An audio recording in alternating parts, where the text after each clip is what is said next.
Montagem de fotos antigas na horizontal em preto e branco, outro com fardas militares à frente de microfone, grupo de pessoas em pé, momentos políticos marcantes, sobre fundo escuro em letras claras, memória política. Sobre fundo preto, texto em letras brancas, ação, acelerar, aceleração, a aceleração da história, por Hélio Jaguaribe. Por uma avenida asfaltada, carros passam velozes, detalhe de relógio, mais carros passam, detalhe de outro relógio, mais carros e outro relógio. A história está acelerada, mais circulação de notícias, mais movimento de pessoas. Muito mais coisas acontecem. A aceleração parece exceder os limites. Mais circulação de notícias. Aceleração em excesso. Mais movimento de pessoas. Aceleração em excesso. Muito mais coisas acontecem. Aceleração em excesso. Mais coisas irrelevantes. Menos coisas importantes. Muitas mudanças. As coisas continuam as mesmas. Em uma estação de metrô, um grupo de vagões para. Pessoas descem pelo lado esquerdo. Homem-natureza vira homem-tecnologia. Aceleração em excesso. Homem-natureza vira homem-tecnologia. Mais carros mais velozes. Mais engarrafamentos muito lentos. Consumismo tecnológico. Aceleração em excesso. Naufrágio. Precisamos de novidades sociais e filosóficas para terminar com as desigualdades. Inovações sociais e filosóficas. O homem descartável poderá ser resgatado. O homem descartável poderá ser resgatado. O homem descartável poderá ser resgatado. Garotinho sujo com roupas paupérrimas está abaixado com alimento à boca. Idoso de terno e gravata caminha próximo a prateleiras com livros. Pontua com uma caneta um papel com texto impresso. Está sentado em frente a uma escrivaninha. O Brasil não poderá ser um importante protagonista do mundo no curso deste século que está começando, se não conseguir com absoluta celeridade superar os remanescentes do seu subdesenvolvimento, que são sobretudo de caráter social, e se instalar no horizonte de 2020, por aí, um pouquinho depois, num patamar que eu chamaria que tenha uma condição social correspondente à da Espanha de hoje e uma situação econômico-tecnológica correspondente à da Itália de hoje. Se não chegar, ele vai se converter num segmento indiferenciado do mercado internacional, domesticamente dirigido por multinacionais estrangeiros e externamente dirigido por Washington, como província do Império Americano. Sobre fundo preto, texto em letras brancas. Latifúndio, atraso, burguesia mercantil. Atraso, latifúndio e burguesia mercantil. Eu creio que podia começar dizendo que, em torno dos anos 50, Hélio Jaguaribe. O meu amigo e grande poeta Augusto Frederico Schmidt abriu as portas do Jornal do Comércio, nos proporcionando a um pequeno grupo de pessoas a oportunidade de todas as sextas-feiras ocuparmos a quinta página do jornal com ensaios, artigos, enfim, uma produção intelectual bastante grande.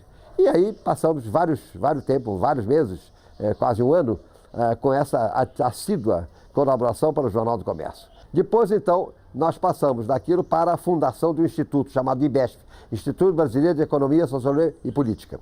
E esse instituto editava uma revista que teve uma boa repercussão, tanto no Brasil como na América Latina, chamada Cadernos do Nosso Tempo.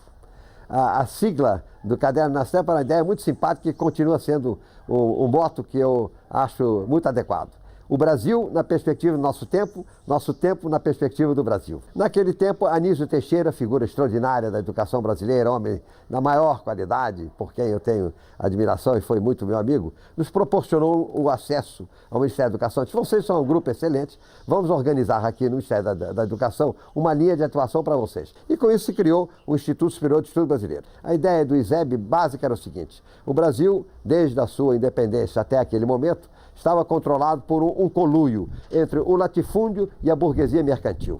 A burguesia mercantil exportava os produtos da lavoura tropical e importava os produtos acabados, dos quais nos quais se abastecia a demanda doméstica. E o latifúndio sustentava, através, primeiro, do trabalho escravo e depois do trabalho subremunerado do homem do campo, uma produção da fazenda tropical, o cacau, a soja, o café. Naquele tempo o café ainda era o principal produto da lavoura tropical.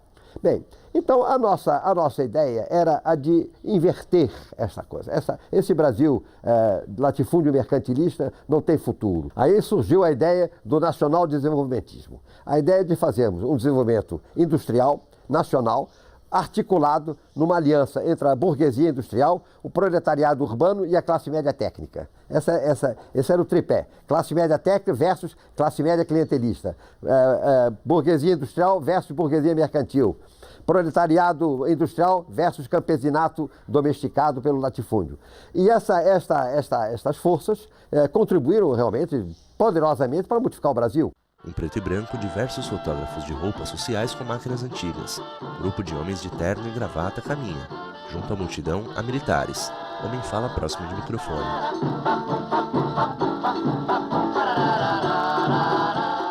Eu tinha muito contato com o Lorival Fontes. O Getúlio era um homem muito ausente, não ia conversar com pirralhos, como naquele tempo eu era. Mas o Lorival, que era um homem muito inteligente e era o ouvido do Getúlio, conversava muito conosco. Então, realmente, nossa coisa tinha uma certa penetração do governo Vargas. Rolando Almeida, que era membro do nosso grupo, era o homem mais importante do gabinete doméstico de Vargas, do gabinete presidencial, no nível do Catete, onde então ainda estava o governo. Né? Rômulo, como eu já tive a ocasião de dizer, foi o autor intelectual das grandes medidas adotadas pelo governo Vargas. Plano do Carvão Nacional, Petrobras, Eletrobras. Nós não atuamos como um grupo de agitação através de contatos. Atuamos como um grupo intelectual através de ideias. E essas ideias foram fecundas. Elas permitiram a mobilização de uma mentalidade nova. Elas contribuíram de uma maneira que eu diria significativa na formação do programa de metas de Juscelino Kubitschek.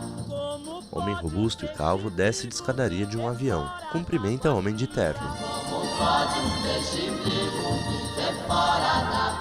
Grande carro conversível preto com bandeiras do Brasil na dianteira se aproxima de prédio. Homem recebe faixa. O Zé me inspirou e mais que isso, ele formulou as linhas mestras da ideia. Agora, o programa de metas, qual programa de metas, é obra de Lucas Lopes. Foi uma grande figura, um engenheiro muito competente, que passou a ter uma visão muito mais ampla dos problemas com os quais ele lidava, transcendendo o lado meramente engineering para uma visão global. E ele elaborou, naturalmente com participação de Juscelino e de algumas outras pessoas, essa coisa extremamente importante que foi o programa de metas. Graças ao programa de metas, o Brasil deixou de ser uma sociedade agrária e se tornou uma sociedade industrial. Juscelino e um grande grupo caminham por área industrial. Cumprindo o compromisso assumido com a nação e na divina providência, confio em encontrar alento para que possa fazer mais do que o prometido e o Brasil realize efetivamente, em 5 anos, a obra de muitos decênios. Juscelino, diversamente do que se possa pensar, tinha uma grande preocupação social. Mas, por outro lado, mineiro muito prudente, ele se dava conta que foi a preocupação social que levou à derrubada de Vargas. O segundo governo Vargas foi derrubado porque ele queria modificar o perfil social brasileiro. Além da ideia do desenvolvimento, Vargas tinha uma ideia que seria exatamente a de Lula, a ideia de acabar com o subdesenvolvimento social, acabar com as desigualdades gigantescas. E isso levou à derrubada de Vargas pela classe média militar. Então, gato escaldado tem medo de água fria. O nosso JK, muito prudente, disse: eu não vou mexer na coisa social porque eles me derrubam, mas eu vou criar uma plataforma econômica de tal ordem que o social necessariamente vem depois. Infelizmente, essa presunção não se realizou, mas ele pensava assim. Ele criou as bases de sustentação de um desenvolvimento que podia ter alcance social se os seus continuadores tivessem tido essa orientação. Infelizmente, o período subsequente não foi feliz, veio todo o governo militar, que foi positivo do ponto de vista da infraestrutura, mas altamente negativo do ponto de vista da visão social, cultural, educacional. Aí foi uma lástima. Sobre fundo preto, texto em letras brancas. Parar. Parada. A parada militar. Aconteceram duas coisas, né? Uma de profundidade, outra de circunstância. De profundidade é o fato de que Hélio Jaguaribe. um certo setor da classe média brasileira, particularmente o seu setor militar, sempre, desde o tempo do segundo governo Vargas, consideravam, e vem considerando, agora já não, mas foram considerando, melhor dizendo, com muita apreensão, com muito receio, tudo aquilo que conduzisse o Brasil a se converter do que então era uma democracia de classe média no que veio a ser uma democracia de massa. Era a classe média querendo defender as suas prerrogativas e, portanto, a massa no seu lugar. A massa obedece, nós mandamos. Nada de deputado de massa e tal, não. A massa obedece. E, por outro lado, a total imprudência do Jango ao se colocar em disputa retórica com Brizola. Brizola fazia declarações de esquerda, o Jango, para mostrar que fazia declarações mais à esquerda. Um jogo infantil em que ele foi levado por Brizola, que foi, na verdade, quem, do ponto de vista, digamos, de causa eficiente, derrubou Jango, por provocar Jango a posições de esquerdismo retórico completamente incompatíveis com as possibilidades reais do país. E isso alarmou, aliás, não sem razão, vamos reconhecer, a classe média e a classe militar. A classe média e militar, que já estavam contra Jango por razões de profundidade, foram levados a derrubá-lo pela sua incontinência verbal de fazer um esquerdismo retórico completamente irresponsável. E aí, infelizmente, se abre um longo período negro militar que teve apenas um lado positivo. De um modo geral, os militares tiveram consciência da necessidade de fortalecer a infraestrutura brasileira. E a contribuição deles, por esse lado, foi positiva, sobretudo Geisel, que foi um governo militar muito positivo. Em preto e branco, caminhões e tanques militares passam por ruas. O quadro mundial, apesar dos esforços de eminentes líderes responsáveis, continuou ainda conturbado. Poucos avanços foram alcançados com vistas à solução de graves e persistentes conflitos. Não obstante, durante 1978, conseguimos resultados favoráveis na maioria dos setores da vida nacional. Não tanto quanto esperávamos, mas certamente bem mais do que em muitos outros países. Bem, eu fui uma pessoa perseguida de uma forma, digamos, branda. Eu não fui objeto da perseguição dura, mas fui objeto da perseguição branda. A perseguição branda consistia em declarar que um determinado indivíduo, no meu caso, não existia. Não podia exercer nenhum cargo público, era a pessoa não existente. Não fui preso, não fui torturado, mas fui declarado inexistente. Então, como eu sentia que ia ser objeto de retaliações quando houve um golpe militar, eu estava naquele momento dirigindo uma grande empresa siderúrgica. Uma das minhas preocupações no período do segundo governo Vargas e no governo Kubitschek foi o de tentar dar uma contribuição não apenas intelectual, mas também física. Então eu tive a oportunidade de fazer uma tentativa empresarial que saiu muito bem sucedida, de fazer uma grande siderurgia em Vitória, a Companhia Ferreaço de Vitória. Grande peça incandescente passa por esteira. Homem manuseia barra de ferro junto à área com fogo e água. Depois do golpe militar, eu então resolvi sair do país, abandonei a Ferreaço, entreguei a Ferreaço ao meu vice-presidente, eu era presidente da companhia, e aceitei um convite da Universidade de Harvard para ser professor visitante nos Estados Unidos. Então, aquele Estados Unidos não era o de Bush de hoje, era um Estados Unidos liberal, do Kennedy, um Estados Unidos amável, aberto, inteligente. Era uma sociedade extremamente interessante. Infelizmente, o governo Bush estragou aquilo de uma maneira que eu espero que não seja irrecuperável. Mas o clima dos Estados Unidos nos anos 60 era coisa completamente diferente. Então, eu tive muito prazer e fiquei alguns anos lá. Fui professor durante 2 anos na Universidade de Harvard, depois aceitei um convite do outro lado do continente, no Pacífico, para ser professor da Universidade de Stanford, que é uma excelente universidade na Califórnia. Passei um excelente ano lá, naquele clima adorável, universidade extremamente simpática, e voltei de novo para Cambridge para ser professor do Massachusetts Institute of Technology, MIT. É dia, fachada e logotipo do Instituto de Tecnologia de Massachusetts.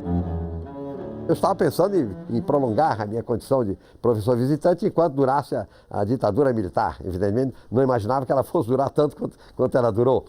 Mas ocorreu que, na ocasião em que eu estava, depois de um ano de MIT, Eu fui convidado pelo pessoal do MIT a me converter em professor permanente, que é uma coisa muito simpática. Eu disse, opa, então... E a coisa do MIT, aquela super universidade, aquelas bibliotecas, eu fiquei, evidentemente, muito tentado, né? Mas depois, conversando com a minha mulher, disse, olha, Maria Lúcia, se eu aceitar essa coisa, eu vou ficar o resto da vida aqui nesse lugar. E eu estou profundamente preocupado com o meu país. Eu não aceito a ideia do Brasil continuar indefinidamente sob regime militar, um regime de direita, estagnado. Eu não vou aceitar. Eu prefiro arriscar voltar ao Brasil no governo Médici, que é um governo no qual eu tenho o maior antagonismo, do que aceitando ficar permanente aqui. Porque se eu aceitar, eu sei que não volto mais. Sobre fundo preto, texto em letras brancas. Social, democracia, social, democracia, a social-democracia. Fui membro fundador do Partido Social, da Social-Democracia Brasileira, com Fernando Henrique, com José Richa, com Montoro, pessoas da minha amizade, estima e apreço até hoje. E participei ativamente do diretório e da Nacional e da direção do partido. E nessa coisa o governo Collor me chama, o presidente Collor me chama para conversar comigo. Então eu disse, por que o senhor acha que está errado no meu governo? Presidente, eu vou lhe dar uma lista das coisas que eu acho que está errado. E fiz uma lista muito séria, mostrando tudo aquilo que eu achava que estava errado no governo dele. Em certo momento, ele volta a me chamar.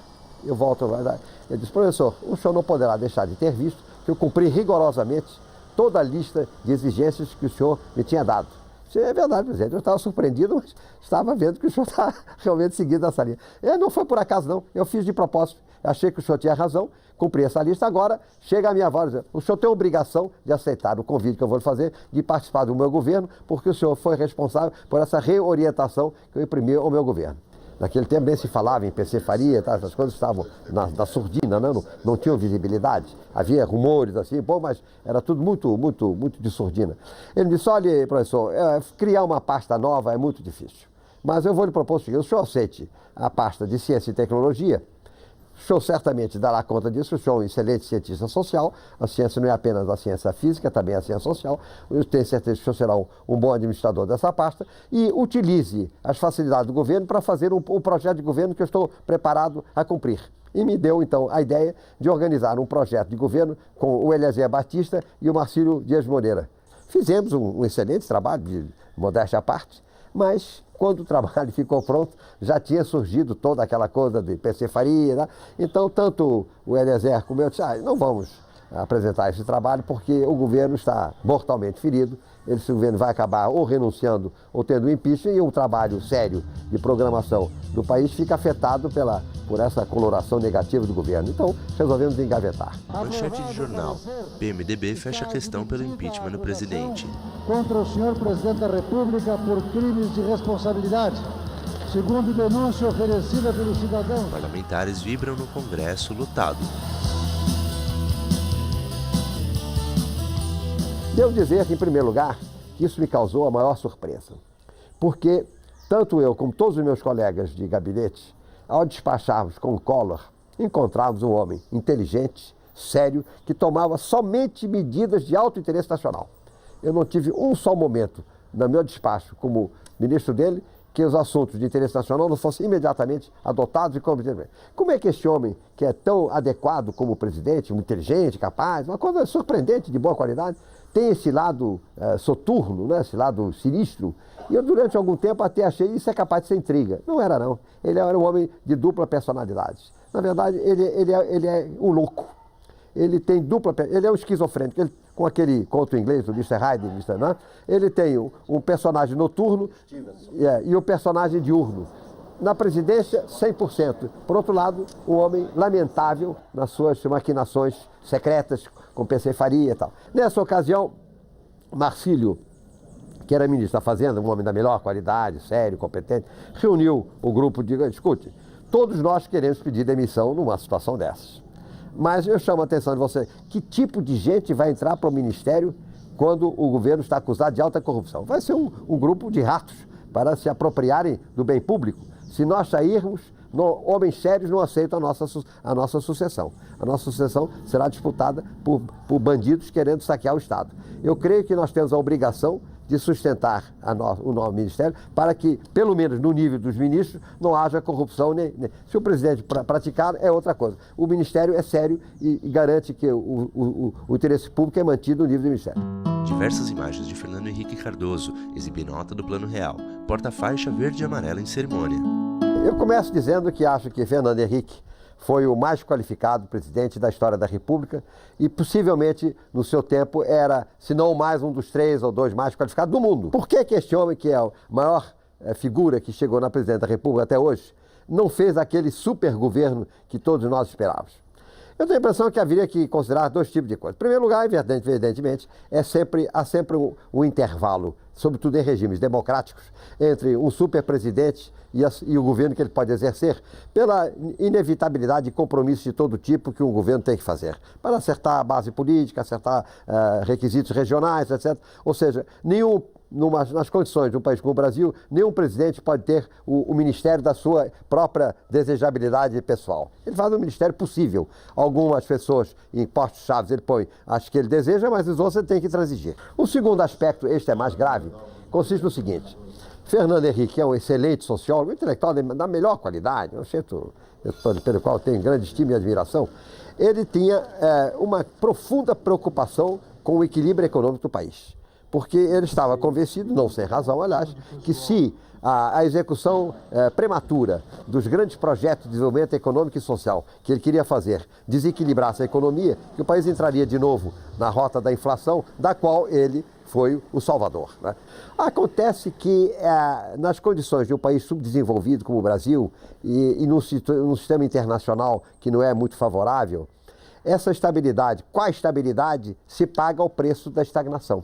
E disso ele não se deu conta. Deixou o país parado durante os 8 anos, por causa da permanente ideia de que somente depois da estabilidade consolidada se podia fazer o desenvolvimento. Isso no país subdesenvolvido não existe. O desenvolvimento, como tem sido agora muito apropriadamente salientado pelo economista João Paulo de Almeida Magalhães, o desenvolvimento é que traz a estabilidade. A estabilidade não leva ao desenvolvimento. É preciso começar corajosamente o desenvolvimento e acreditar que a dinâmica do desenvolvimento, ainda que a partir de um aparente desequilíbrio inicial, ela gera no seu processo uma estabilidade consolidável, porque ela é sustentada pelo desenvolvimento. Mas não foi isso que foi feito. Todo mundo discute assim: o mercado não é autônomo, o mercado não é livre, o mercado não supera o Estado. O Estado supera o mercado, o Estado vigia, intervém no mercado quando é necessário. Economia social do mercado, e não economia de mercado e o Estado que se dane, que é o neoliberalismo. De maneira alguma, é o oposto disso. Bem, então, voltando, na medida em que Lula, pessoalmente, e a fação do PT que ele controla, aderiu a esta posição, eu diria que hoje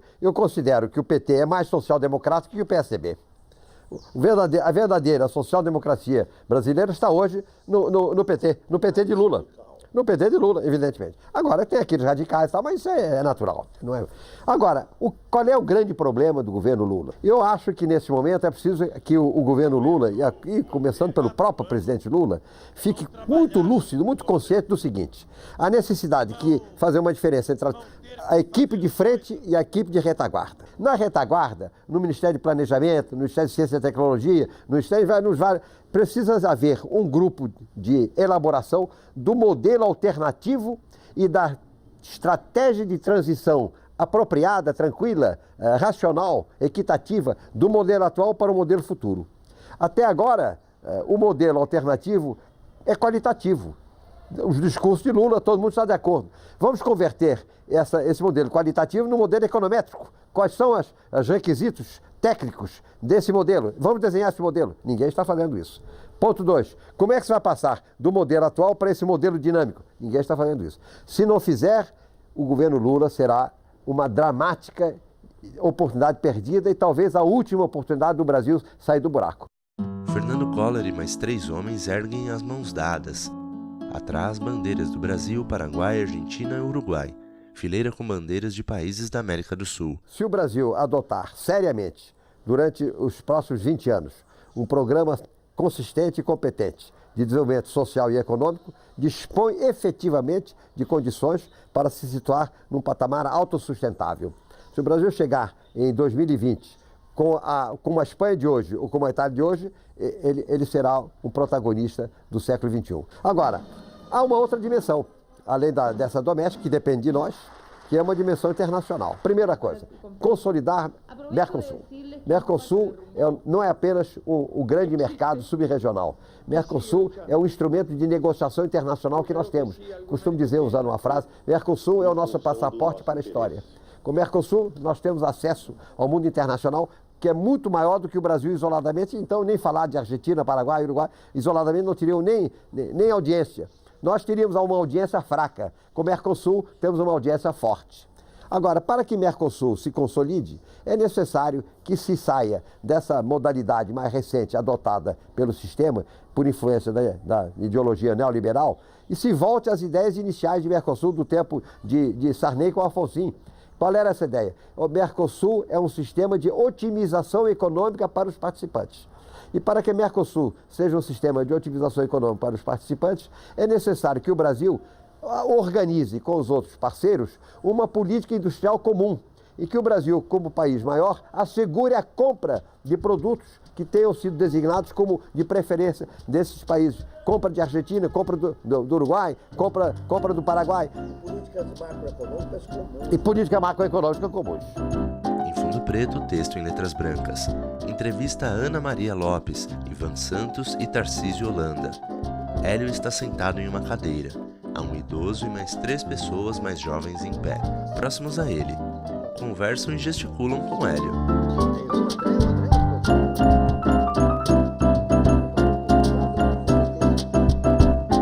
Seguem na tela os créditos finais.